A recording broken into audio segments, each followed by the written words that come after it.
지방의 작은 교회에서 목회하시는 한 목사님이요, 어느 날 기독교 잡지에 신학교 시절에 친하게 지냈던 친구 목사에 대한 기사가 실린 것을 봤습니다. 그 친구 목사님이 목회하는 교회는 이제 부임한 지 5년 만인데 막 수백 명으로 급성장을 했습니다. 반면에 이 목사님이 목회하는 교회는 목회한 지 10년이 훌쩍 넘었는데도 여전히 이제 100여 명이 안 된 거예요. 그래서 이 목사님이 그 친구 목사님의 기사를 보는 순간요, 갑자기 자신이 그렇게 초라하게 느껴지기 시작을 했습니다. 그리고 이 목사님이 이런 고백을 했어요. 교회를 배경으로 환하게 웃는 그 친구의 사진을 보는 순간 마치 한 대 얻어맞은 듯한 기분이 들었고, 기사를 읽는 내내 이상하게도 제 가슴이 조여왔습니다. 그리고 잡지를 덮는 순간 아슬아한 절망감이 깊숙이 몰려왔습니다. 라고요. 비슷한 경험들이 있으실 겁니다. 그래서 미국의 소설가 고 바이덜이 이런 말을 했어요. 친구 하나가 성공할 때마다 나는 조금씩 죽어간다. 그리고 우리나라에도 이런 속담이 있습니다. 사촌이 땅을 사면 기뻐야 되는데 배가 아파요. 이상한 일이죠. 자, 이게 다 뭘 말하는 이야기들입니까? 우리 안에 시기를 이야기해요. 시기심에 대한 이야기입니다. 가까운 친구나 잘 아는 이웃이 잘 되면 기쁘지 않은 건 아닌데 이상하게 우울해지고 겉으로 드러내지는 않지만 속이 쓰린 것, 남의 불행을 기뻐하고 남의 행복을 슬퍼하는 것, 내가 갖지 못한 좋은 것을 이웃이 가진 사실 때문에 슬퍼하는 것, 이게 바로 뭡니까? 시기입니다.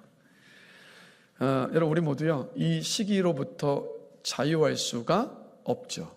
왜 그렇습니까? 이 시기는 인간의 그냥 죄된 본성이기 때문입니다. 갈라디아서 5장 19절에서 20절을 보면 이렇게 말씀합니다. 육체의 일은 분명하니 곧 음행과 더러운 것과 호색과 우상숭배와 주술과 원수 맺는 것과 분쟁과 시기와 라고 분명히 말씀하고 있습니다.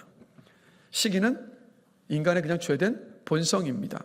그래서 내 안에, 그렇기 때문에 내 안에 시기가 있다, 그렇다면 그것을 그대로 방치해 두어서는 안 돼요. 베드로전서 2장 1절을 보면 시기를 버리라 라고 분명히 말씀하고 있습니다. 그래서 오늘은 이 본문은 사울 왕과 다윗의 이야기인데, 이 본문도 함께 살펴보면서 왜 우리가 시기를 방치해 두어서는 안 되는지, 그리고 방치해 두어서는 안 되는 그 시기를 우리가 어떻게 극복할 수 있고 이겨낼 수 있는가 좀 함께 살펴보면서 은혜를 나누고자 합니다. 바람은요, 이 시간을 통해서 우리의 내면 안에 있는 그 시기심을 보고 그것을 정말 예수 그리스도의 십자가 앞에서 치유받고 깨끗함을 받을 수 있는 그런 시간이 되기를 원합니다. 다윗이요, 물맷돌로 골리앗을 넘어뜨렸습니다. 그리고 그 전쟁 속에서, 블레셋과의 전쟁에서 큰 승리를 거두었어요. 블레셋과의 전쟁에서 승리를 거두고 돌아오는 사울의 부하 장수들과 그 병사들을 이스라엘 백성들이 노래하고 소고를 치며 춤을 추면서 성대하게 막 환영하며 맞이했습니다. 온 나라가 축제였죠. 사울 왕과 그리고 장수들과 병사들도 온 백성들이 승리를 하고 돌아오는 그들을 그렇게 기쁘게 환영하며 맞아주니까 너무 기쁘고 즐거웠습니다. 그런데 그 기쁘고 즐거운 시간에 여인들의 노래소리가 사울 왕의 귀에 확 들어와서 박혔습니다. 바로 이런 노래소리였습니다. 7절이죠. 여인들이 뛰놀며 노래하며 이르되 사울이 죽인 자는 천천히요 다윗은 만만이로다.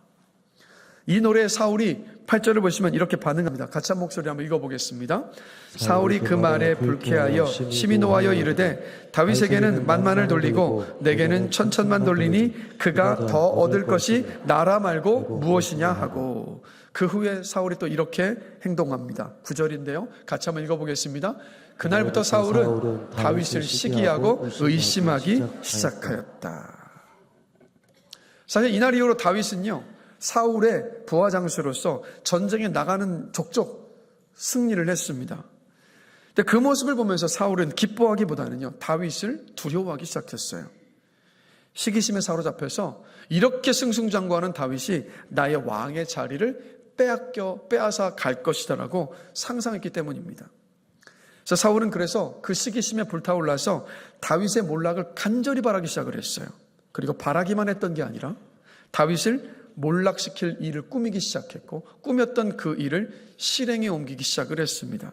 급기야는요, 사무엘상 19장 1절을 보면 다윗을 향한 증오와 악의를 그냥 솔직하게 이렇게 나타냈습니다. 자, 사무엘상 19장 1절 말씀 같이 한번 읽어보겠습니다. 사울이 그의 아들 요나단과 그의 모든 신하에게 다윗을 죽이라 말하였다. 여러분, 다윗은 사울의 신하들의 동지입니다. 동역자들이에요. 그리고 사울의 아들 요나단은 다윗의 절친입니다. 그런데 지금 사울이 뭐라고 말합니까? 그 부하들에게, 아들 요나단에게 내가 시기한 그 다윗을 죽이라고 명령을 합니다. 그래서 이날부터 사울은 13년 동안을 다윗을 정말 죽이기 위해서 사력을 다해서 쫓아다녔습니다. 자, 오늘 이 본문을 보면 시기에는 특징이 있어요. 자, 이 자리에요, 삼성 이재용 회장을 시기하시는 분 계십니까? 안 계실 겁니다. 자, 우리 남자분들, 우리 탤런트 차은우 씨를 시기하시는 분 계십니까? 그죠? 시기할 수가 없어요. 그죠? 자, 우리 여성분들, 우리 탤런트 한소희 씨를 여기 시기하시는 분 계십니까? 자, 뭐 있다고요? 제정신이 아니신 것 같은데. 제가 왜 이 말씀을 드리냐면, 우리가 범접할 수 없는 곳에 있는 그런 누군가를 시기하지 않아요. 시기할 생각도 안 듭니다. 그렇죠? 우리 누구를 시기합니까? 내 가까이에 있는 형제 자매, 친구, 이웃, 직장 동료를 시기해요. 다윗은 사울과 이스라엘을 위해서 골리앗 앞에 서는 것을 마다하지 않았던 사람입니다. 다윗은 사울에게는 은인이기도 하고요, 충직한 부하이고 동지잖아요.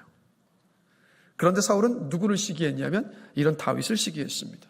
창세기를 보면 하나님은요, 가인의 제사는 형 가인의 제사는 받지 않으시고 동생 아벨의 제사를 받으셨습니다. 그런데 가인은 그런 동생을 시기해서 들판에서 돌로 자기 동생을 죽입니다. 요셉의 10명의 형들은 아버지의 사랑을 독차지했던 요셉을 시기해서 아버지 몰래 동생 요셉을 죽이려고 했습니다.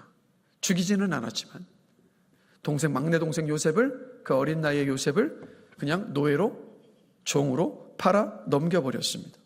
예수님의 동생들도요, 성경을 보시면 예수님의 시기에서 예수님을 깎아내렸고 예수님을 비아냥거렸습니다. 친구나 동료가 더 좋은 성적을 받거나 더 준수한 외모를 가졌거나 더 인기가 있거나 먼저 승진을 하거나 더 좋은 기회를 얻거나 더 훌륭한 부모를 두었을 때, 더 좋은 교육을 받았을 때, 더 많은 재능과 인기와 지능과 자존감과 성공을 가졌을 때, 그때 시기가 우리 안에서 모습을 드러냅니다. 자기보다 뛰어난 친구, 막 어떤 그런 친구보다는 여러모로 나와 비슷한 친구가 잘 되면 견디기 힘들어하는 게, 그게 바로 사람입니다. 그 1, 2년 전에요, 미국 메이저리그에서요, 야구들이 투수들이 사용하는 아시죠? 투수들이 이렇게 손에다 묻힌 하얀 가루요. 이게 파인트리라는 송진입니다. 근데 이 문제 때문에 정말 시끄러웠습니다. 이 파인트리를 손에 바르면 이제 마찰력이 생기기 때문에 공을 던질 때 더 잡아채서 던질 수 있기 때문에 훨씬 더 좋은 성적을 내면 좋습니다. 그래서 암묵적으로 메이저리그 사무국은 이 파인트리를 사용하는 것을 허용을 하고 있었던 건데, 근데 그 1, 2년 전에 이게 이제 수면 위로 드러나서 메이저리그 사무국 안에서 또 메이저리그 전체 안에서 정말 논쟁이 되었었어요. 그 이유가 뭐였냐면, 메이저리그 투수 가운데 바우어라는 투수가 있는데요, 자신의 대학 동창 중에 콜이라는 투수가 있어요. 이 게럿 콜이라는 투수가 너무 뛰어난 성적을 내니까 이거 시기한 겁니다. 그래서 어느 날 자신의 SNS에 그 게럿 콜이 파인트리를 사용해서 지금 좋은 성적을 잘 내고 있는 거다라고 이제 그 친구를 이제 험담하는 그 글을 SNS에 올렸던 겁니다. 자, 그런데 이 일 때문에 메이저리그 사무국이 조사를 시작한 거예요. 그러면서 결국은 어떻게 됐냐면 파인트리를 사용하지 못하게 했습니다. 그러니까 결국 바우어 자신도 어쨌든 자신에게 도움과 유익이 될 수 있었던 것이었음에도 불구하고 그 시기심 때문에 파인트리를 자신도 사용하지 못하게 돼버린 거예요. 이런 일들이 일어나요. 자, 친구가 친구를 시기해서. 자, 여러분, 교회 안에는 시기가 있습니까? 없습니까? 교회 안에도 시기가 있습니다. 은혜 받아서 막 뜨겁게 기도하고 예배에 참석하고 배우고 봉사하는데 막 열심을 냅니다. 그럼 옆에서 한마디 툭 던져요. 그러니까 시기하는 마음에, 나는 그렇지 않은데 그 사람이 그런 시기하는 마음에 그렇게 광적으로 신앙생활 하시면 안 돼요. 한마디를 툭 던지죠. 그러면 이 말 한마디 때문에 교회를 위해서 그렇게 기쁘게 헌신했던 그 마음, 막 기도하고 예배하고 너무도 기뻤던 그 마음이 차디차게 식어갑니다.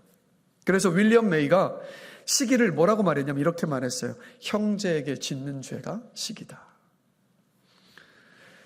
그래서 여러분, 이 가까운 사람들을 향해서 품는 시기는요, 사실 그냥 내 안에 품는 것으로만 멈추지 않습니다. 이 시기가 가져오는 무서운 열매들과 결과들이 있는데, 사울의 모습을 통해서 보면 시기심으로 인해서 나타나는 결과가 무엇인가를 우리가 알 수 있습니다. 자, 첫 번째는 뭐냐면 같이 한번 읽어볼까요? 시기는 다른 사람을 무참히 넘어뜨립니다. 자, 시기가 정말 무서운 이유는 뭐냐면, 시기를 받는 사람은요, 잘못한 일도 없어요. 근데 알지도 못한 채 무차별적으로 공격을 받기 때문에 이 시기가 무섭습니다. 자, 다윗은요, 생각해보세요. 13년 동안 영문도 모른 채 자신을 시기하는 사울의 무차별적인 공격을 정말 받아야 됐습니다. 그래서 사울 광야를 전전하는 삶을 살았습니다. 광야를 전전하면서 언제 쫓아오는 사울에게 붙잡히면 죽을지 몰라서 그렇게 광야 속에서 굴로 숨어들고 뭐 이렇게 다니면서 짐승 같은 삶을 13년을 살아야 했습니다. 이게 다윗의 삶이에요. 여러분, 우리가 노골적으로 사울처럼 시기하는 마음을 드러내지 않는다 할지라도 우리 어떻게 합니까? 험담을 하고 말을 옮기고 뒷담화를 하고 뒤에서 그 사람을 비난합니다. 근데 이 일들 모두는요, 내가 시기하는 그 사람을 넘어뜨리고 있는 거예요. 왜 그렇습니까? 내가 전하고 옮긴 말 때문에 그 사람의 평판과 그 사람의 관계를 무너뜨리고 있는 것이기 때문에. 무엇보다도 시기가 우리의 마음속에 자리를 잡으면 미움과 증오가 되고 사울처럼요, 살인까지도 이르게 될 수 있습니다. 그래서 우리가, 여러분이 만약에 지금 누군가를 시기하고 있다면 그럼 어떤 뜻이냐면 그 우리 내면 안에 살인의 씨앗을 품고 있는 것과도 같아요. 그 제 지인은요, 대학 때 전체 수석으로 입학을 했습니다. 4년 장학금을 받으면서 입학을 한 거예요. 근데 그 사실이 어떻게 알려졌습니다. 그러자 동기와 선배들이 말로, 태도로, 행동으로 막 그 시기심을 막 표현하기 시작을 한 겁니다. 그러니까 그 스트레스가 얼마나 컸던지 학교에 아침에 가는데 학교에 들어가는 그 입구에서 그냥 실신해서 쓰러진 거예요. 그 스트레스가 얼마나 컸으면. 여러분, 시기는 다른 사람을 무참히 넘어뜨릴 수 있어요. 그 다음 두 번째입니다. 시기는 또 어떻습니까? 어떤 결과를 가져오느냐? 같이 있습니다. 시기는 자신을 병들게 합니다. 자, 15절을 보시면 다윗을 시기한 사울의 모습이 이렇습니다. 같이 한번 읽어보겠습니다. 사울은 다윗이 크게 지혜롭게 행함을 보고 그를 두려워하였으나, 한마디로 왜 두려워했겠습니까? 아까 말씀드렸죠. 다윗이 승승장구하니까 자신의 왕의 자리를 빼앗아 갈까봐. 한마디로 다윗은 시기심이, 그러니까 사울은 다윗을 향한 시기심을 품게 된 그날부터 누구만 신경 썼겠습니까? 다윗만 신경 쓴 거예요. 그러니 다윗이 하는 일마다 지혜롭게 잘 처리하고 하는 전쟁마다 승리하고, 그래서 이스라엘 백성들이 다윗을 사랑하는 모습을 보니까 더 두려워졌어요. 자, 29절 보실까요? 한 목소리 한번 읽어보겠습니다. 사울이 다윗을 더욱 두려워하여 평생의 다윗의 대적이 됩니다. 더욱 두려워하기 시작했습니다. 끊임없이 다윗과 자신을 비교하면서 사울의 인생은요, 그 열등감 속에서 살았던 인생이었습니다. 그리고 그날 이후로 사울은 다윗을 죽이기 위해서 자신의 전 인생을 다 쏟아부었습니다. 죽어가는 생명을 살리는 데 바쳐도 짧은 인생인데 사람을 죽이기 위해서 그 한평생을 다 바쳐버린 거예요. 그래서 그레고리우스가 이런 말을 했습니다. 사람의 시기는 증오와 험담과 비난이라는 세 딸을 낳는다. 즉 사울 안에 있는 그 시기심이 무엇을 낳았냐면 증오를 낳았고, 사울은 그 증오 때문에 죽습니다. 그래서 여러분, 시기심은요, 시기심을 가진 사람의 눈은 어디에 항상 있습니까? 내가 시기하는 그 사람을 주목하고 있기 때문에 자신의 마음을 돌보질 않아요. 자신을 돌볼 겨를이 없습니다. 시기는 우리의 영혼을 험담과 비난과 증오에 사로잡게 만들어요. 한마디로 뭡니까? 시기는 우리의 영혼을 병들게 합니다. 그래서 잠언 14장 13절을 보면, 14장 30절을 보면 그래서 이렇게 말씀해요. 같이 한 목소리 한번 읽어보겠습니다. 평온한 마음은 육신의 생명이라 시기는 뼈를 썩게 하느니라. 시기는 뼈를 썩게 한다. 그러니까 우리의 영혼도 해치고 그리고 건강도 해치는 것. 이게 바로 시기심입니다. 시기는 기억하십시오. 나를 병들게 만들어요. 자, 세 번째입니다. 함께 한번 읽어보겠습니다. 시기는 하나됨을 깹니다. 베드로전서 2장 1절에서 보면 시기가 있는 곳에 험담과 비난하는 말과 수근거리는 말과 증오가 있다라고 말씀하고 있습니다. 자, 고린도전서 3장 3절 보실까요? 같이 한번 읽어보겠습니다. 너희는 아직도 육신에 속한 자로다. 너희 가운데 시기와 분쟁이 있으니 어찌 육신에 속하여 사람을 따라 행함이 아니리요. 자, 시기가 있는 곳에 뭐가 있다고 말씀합니까? 분쟁이 있습니다. 시기가 있는 곳에 분쟁이 있습니다. 자, 시기심 때문에 다른 사람이 험담을 막 합니다. 약점을 은근히 흘려보냅니다. 막 그러면 이제 그 나쁜 소문을 또 전해 들으면 동조하면서 수근수근 거리는 일들이 또 생겨납니다. 그리고 다른 시기하면 다른 사람을 은근히 허는 말들을 막 사람을 만날 때마다 은근히 계속해서 해요. 그러면 그런 말을 전해 들은 사람들은요, 편견을 가지고 부정적인 시각으로 그 사람을 대할 수밖에 없고 그것이 말과 행동과 태도로 드러납니다. 또 우리가 시기심에 사로잡혀 버리면 다른 사람의 행복을 슬퍼하고 불행을 기뻐하죠. 근데 이것도 우리가 우리의 어떤 겉으로 드러내지 않는다 할지라도 우리의 말이나 태도나 행동을 통해서 묻어 나옵니다. 묻어 나와요. 자, 이렇게 서로가 서로를 시기하는 일이 일어나고 있는 그 모임이나 공동체가 하나 될 수 있겠습니까, 여러분? 같이 함께 모이기는 모일런지는 모르겠지만 하나 되지 않아요. 하나 될 수가 없죠, 여러분. 자, 여러분, 사울은 다윗을 시기했습니다. 그러나 사울은 다윗을 시기했지만 다윗의 아들 요나단은 다윗을 사랑했단 말이에요. 그런데 사울의 그 시기심으로 인하여서 아버지와 아들 사이가 갈립니다. 그리고 사울은 다윗을 시기했지만 그러나 사울의 부하들 가운데에는 다윗을 시기하지 않고 다윗을 따랐던 사람들도 있습니다. 지지하는 사람들이 있었습니다. 사울의 그 시기심 때문에 이스라엘 전체가 다 반으로 나뉘어 버렸어요. 시기는 하나됨을 깹니다. 가정이 되었든 친구 간의 관계가 되었든 교회 공동체가 되었든 이 나라가 되었든. 그래서 보십시오. 시기는 내 영혼과 인생을 병들게 합니다. 다른 사람의 영혼과 인생도 병들게 만들 수 있습니다. 그리고 내가 속해 있는 공동체의 하나됨을 깨버립니다. 그렇기 때문에 여러분 안에 있는 그 시기요, 그냥 뭐 누구나 다 가질 수 있는 거니까라고 가볍게 여기실 것이 아니에요. 그대로 방치해 두어서는 안 됩니다. 그 시기를 우리는 다루어야 되고, 다루는 것을 넘어서서 그 시기를 우리 안에서, 내면 안에서 몰아낼 수 있어야 돼요. 몰아내야 됩니다. 그게 내가 사는 길이고 내 이웃이 사는 길이고 내 공동체가 사는 길이기 때문에. 자, 그렇다면 내 영혼과 다른 사람의 영혼을 병들게 만들고 하나됨을 깨는 이 시기를 우리가 어떻게 이길 수 있을까요? 자, 가장 먼저는 뭐냐면 내 안의 시기를 자각하는 것으로부터 시작입니다. 내 안에 시기심이 있는지조차 모른다면 어떻게 시기심을 이겨낼 수가 있겠습니까? 자, 제가 지금 여러분들에게 질문을 드릴 테니까 이 질문에 한번 답을 한번 해보십시오.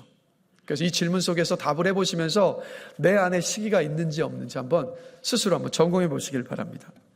다른 집 자녀가 성공하거나 좋은 일이 있을 때 어떻게 반응하십니까? 같이 진심으로 기뻐하십니까? 아니면 속쓰려 하십니까? 다른 성도가 하나님의 복을 받을 때 진심으로 기뻐하면서 막 자랑스러워하십니까? 아니면 은근히 깎아내리는 말을 하십니까? 직장 동료가 승진하면 같이 기뻐하십니까? 아니면 저쪽 뒤쪽에서 그 사람의 능력과 성품을 은근히 폄하하고 계십니까?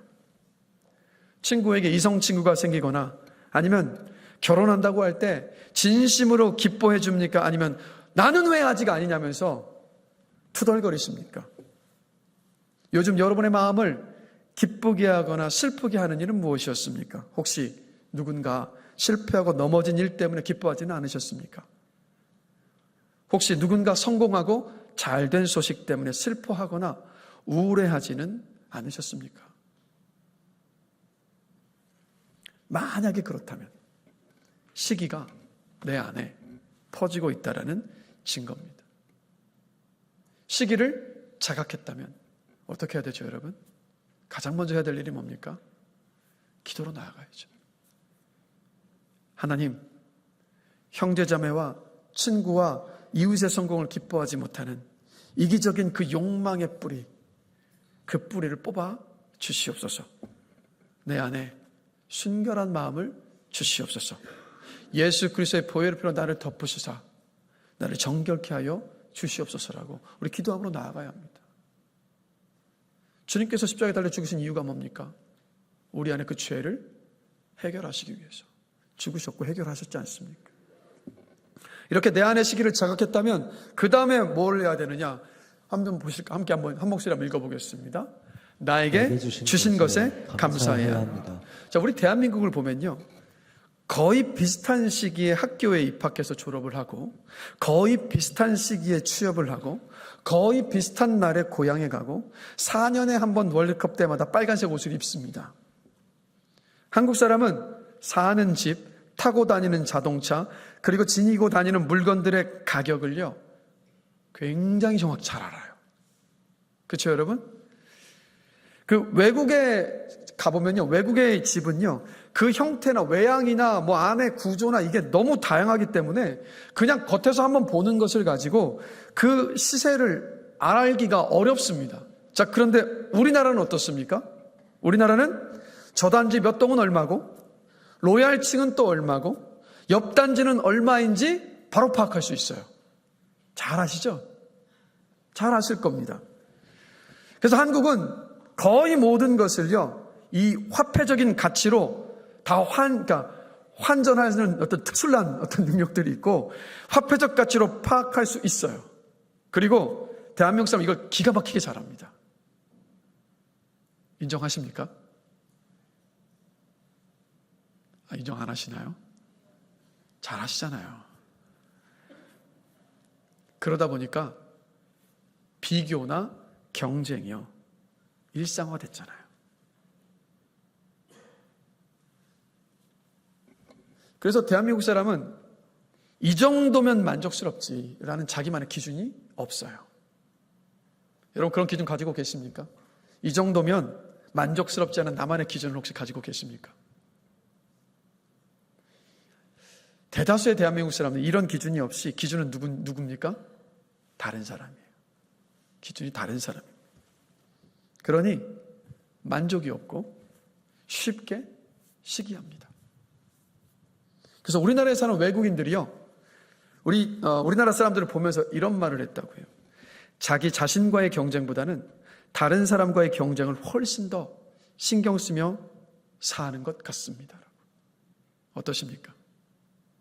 사실 우리는 어릴 때부터 치열하게요, 다른 사람과 경쟁하며 비교하면서 지금까지 살아왔고 지금도 그렇게 삽니다. 우리나라보다 경쟁이 치열하고 비교를 심하게 하는 나라가 세상에 또 없는 것 같아요. 여러분, 다윗을 시기한 사울은 좋은 가문 출신입니다. 키도요, 그때 당시에 이스라엘 사람보다 컸습니다. 외모도 준수했습니다. 군사적 능력도 뛰어났습니다. 요즘 말로 하면 뭡니까? 엄청나였거든요. 그러니까 감사할 이유가 너무도 많은 사람이었어요. 그런데 다윗을 의식하면서, 다윗을 시기하면서 자신이 가진 걸 못 봤습니다. 경쟁과 비교의식의 그 굴레에서 평생을 헤어나오질 못했어요. 시기심에 사로잡혀서 그렇게 인생을 불행하게 살았습니다. 만약에요, 사울이 하나님께서 자신에게 주신 좋은 것들을 보면서 감사했다면 어땠을까요, 여러분? 이렇게 비참하게 말로를 맞이하지 않았을 거예요. 한평생을 다윗을 죽이기 위해서 자신이 가진 모든 것들을 다 쏟아붓는 아주 비참한 삶을 살지 않았을 겁니다. 그래서 여러분, 시기는 끊임없이 내가 가진 것을 보게 하지 않고 상대방이 가진 것을 보게 합니다. 나에게 있는 것을 보지 못하게 합니다. 고린도전서 15장 10절을 보면 바울이, 여러분도 잘 아시는 놀라운 고백을 하죠. 내가 나된 것은 하나님의 은혜로 된 것이다 라고 고백을 합니다. 자, 여러분, 돌아보면 하나님은 여러분 모두에게, 우리 모두에게 은사, 달란트를 주셨습니다. 여러분 모두는 가지고 계세요. 여러분만의 재능, 여러분만의 하나님께서 주신 어떤 재능과 은사를 다 가지고 계십니다. 그리고 우리의 인생을 다 돌아보면 우리 각자가 다 맞춤형으로 우리의 인생 속에서 하나님은요, 하나님의 은혜를 빼곡히 채워 주셨잖아요.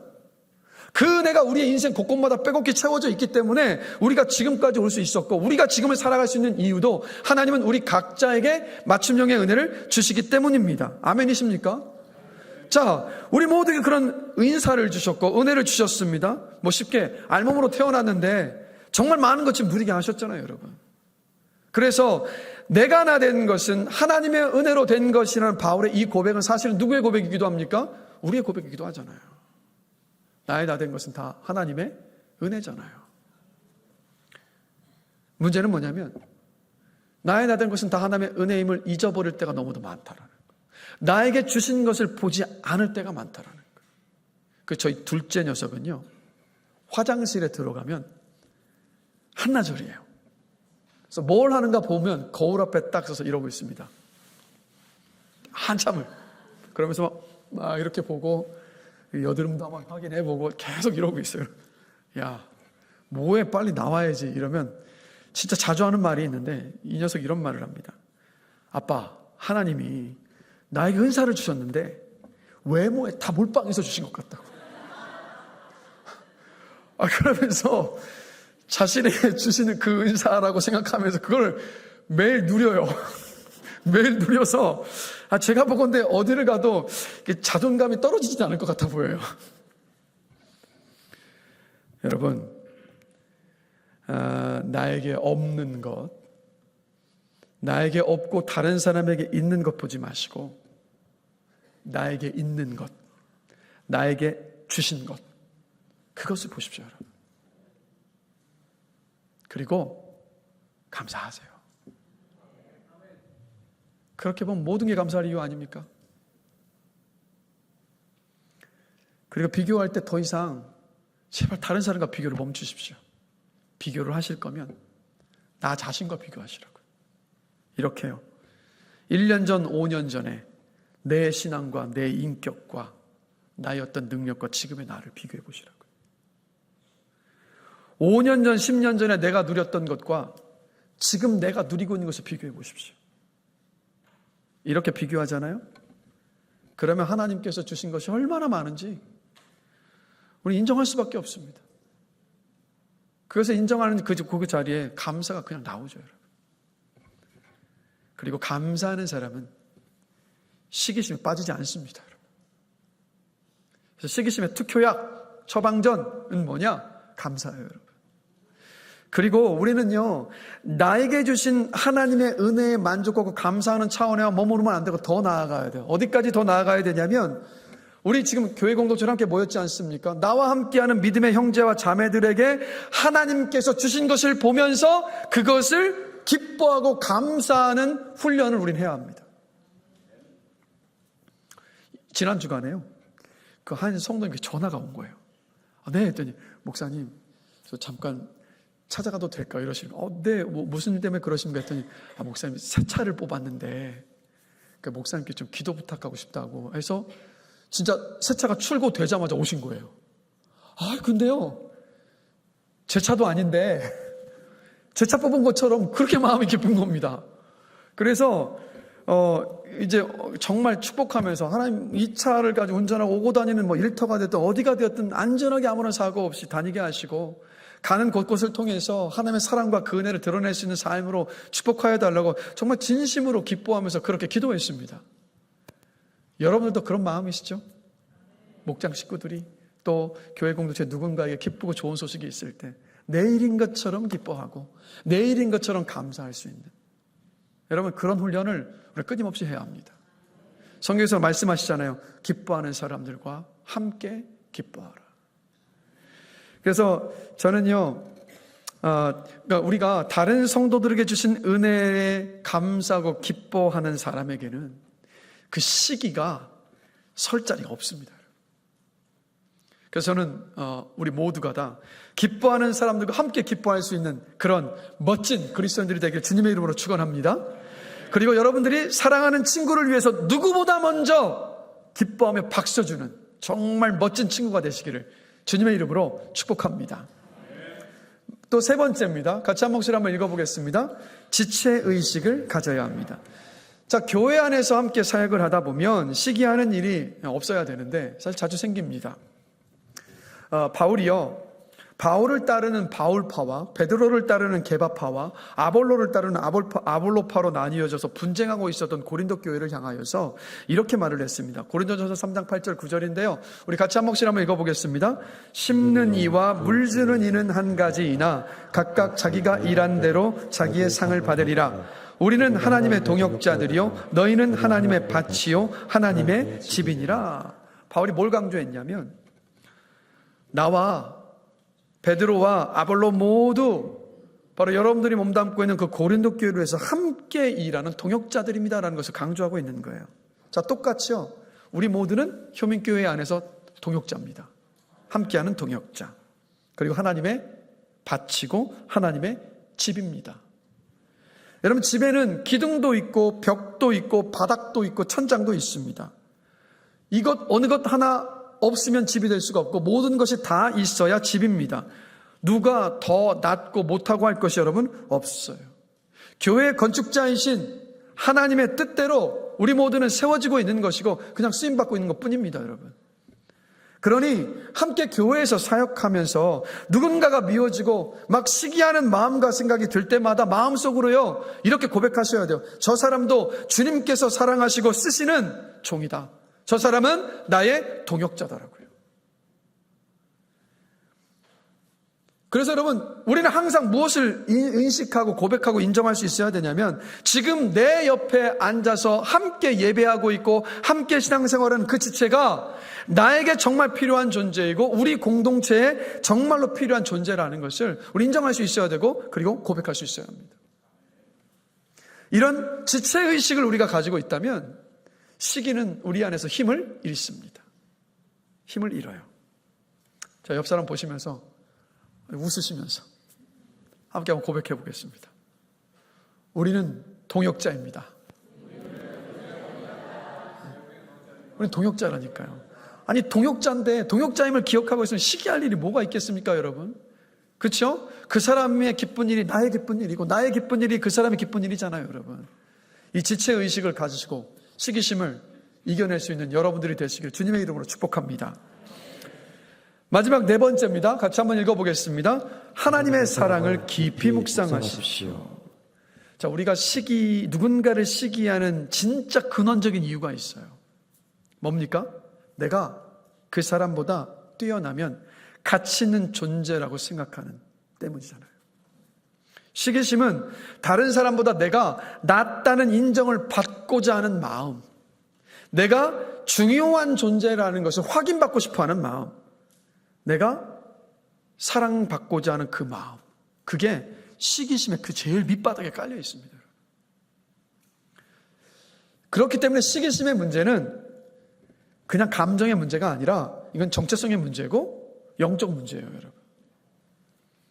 자, 여러분, 우리는 모두 예수를 믿고 구원받은 그리스도인들입니다. 자, 그리스도인은 내가 귀한 존재이고 가치 있는 존재라는 것을 누구에게서 찾습니까? 나에게서 찾나요? 내 스스로에게 찾습니까? 옆 사람들에게서 찾습니까? 다른 사람에게서? 아닙니다. 그리스도인은 내가 가치 있고 내가 정말 사랑받는 존재라는 것을 어디에서 찾느냐? 바로 하나님의 사랑 안에서 찾아요. 하나님의 사랑 안에서 찾잖아요. 자, 요한일서 4장 10절 함께 보시겠습니다. 같이 한번 읽어보겠습니다. 사랑은 여기 있으니 우리가 하나님을 사랑한 것이 아니요 하나님이 우리를 사랑하사 우리 죄를 속하기 위하여 화목제물로 그 아들을 보내셨음이라. 아멘. 자, 우리 모두는 다 사랑을 갈구합니다. 그런데 어떤 사랑을 갈구하냐면 조건적인 사랑을 갈구하는 게 아니라 무조건적인 사랑이에요. 근데 사람에게서 무조건적인 사랑을 받을 수 있습니까? 없습니까? 비슷한 사랑이 있기는 해요. 어머님의 사랑. 그러나 비슷하지 완전히 무조건적인 사랑은 아니에요. 맞잖아요. 그러니까 사람에게서 무조건적인 사랑을 받을 수가 없습니다.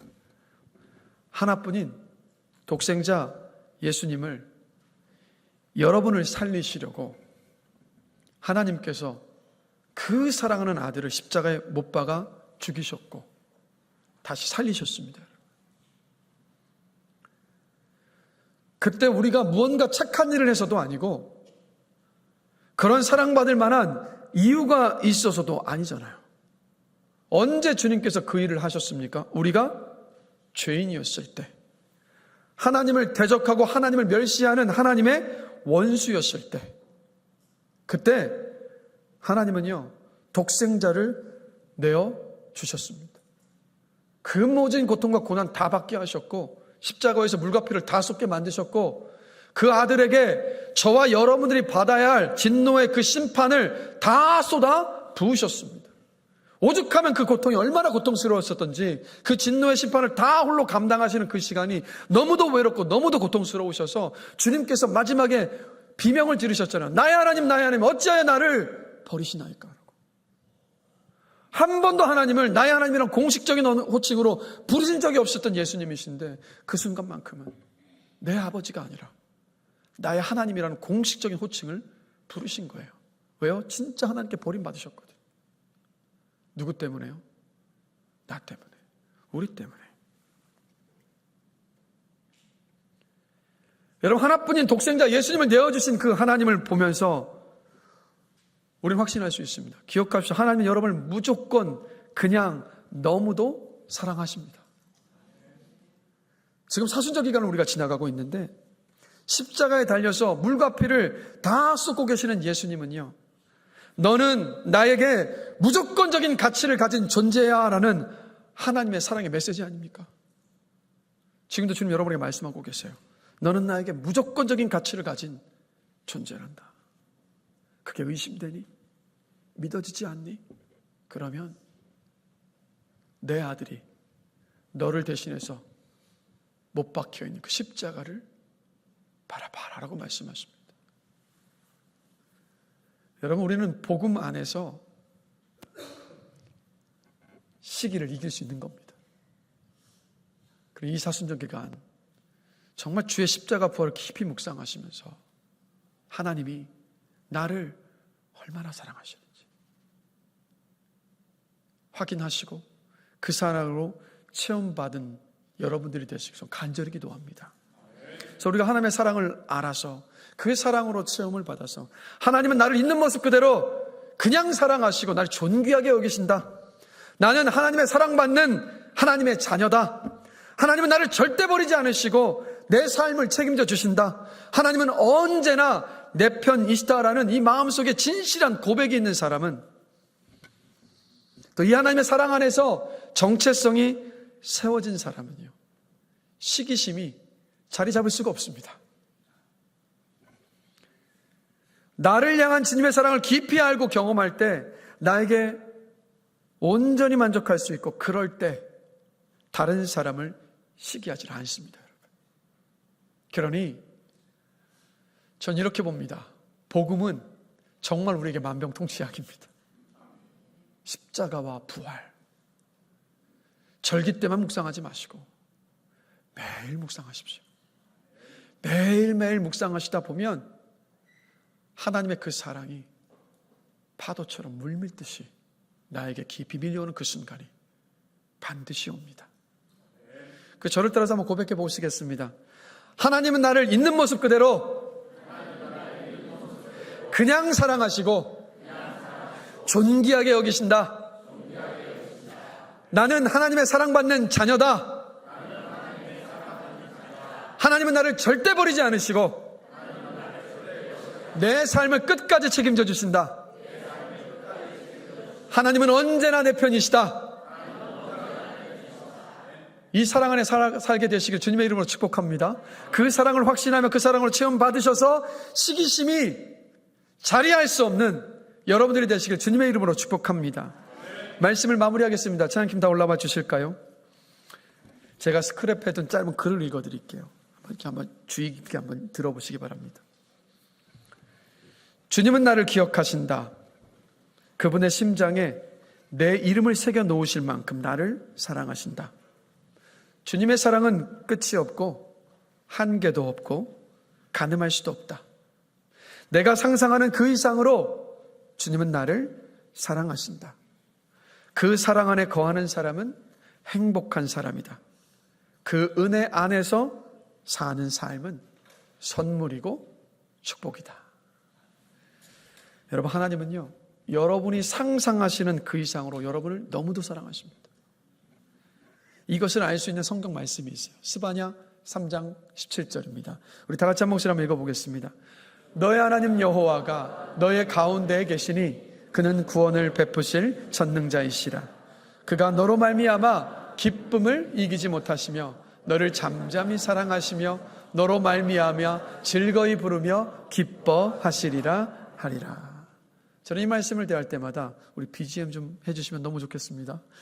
이 말씀을 대할 때마다 저는 이런 상상을 합니다. 하나님이 저를 보시는데 막 꿀 떨어지는 눈빛으로 환한 미소를 지으시면서 저를 보면서 세상 행복하고 기뻐하시면서 저를 막 지그시 바라보시는, 저는 주님의 그 얼굴이 늘 상상이 됩니다. 근데 여러분, 하나님은 실제로요, 여러분을 지금 그렇게 보고 계시다고요. 여러분을 그렇게 보고 계시다고요. 여러분이 너무 사랑스러우셔서 어쩔 줄 몰라 하신다. 여러분은 끝이 없고 한계도 없고 가늠할 수도 없는 하나님의 사랑과 은혜 속에서 살고 있습니다.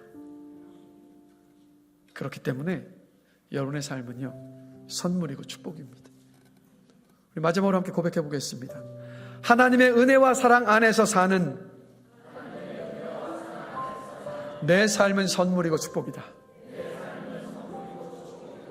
여러분, 하나님의 그 사랑 안에서 누군가를 시기해서 선물과 축복으로 주셨던 그 인생 허비하지 마시고 정말 기쁨으로 누리고 만끽하시고 그 사랑을 함께 나누시면서 살아가게 되시기를 주님의 이름으로 축복합니다. 하나님의 그 사랑 안에서 시기가 얼씬도 못하는 삶을 사시기를 주님의 이름으로 간절히 축원합니다.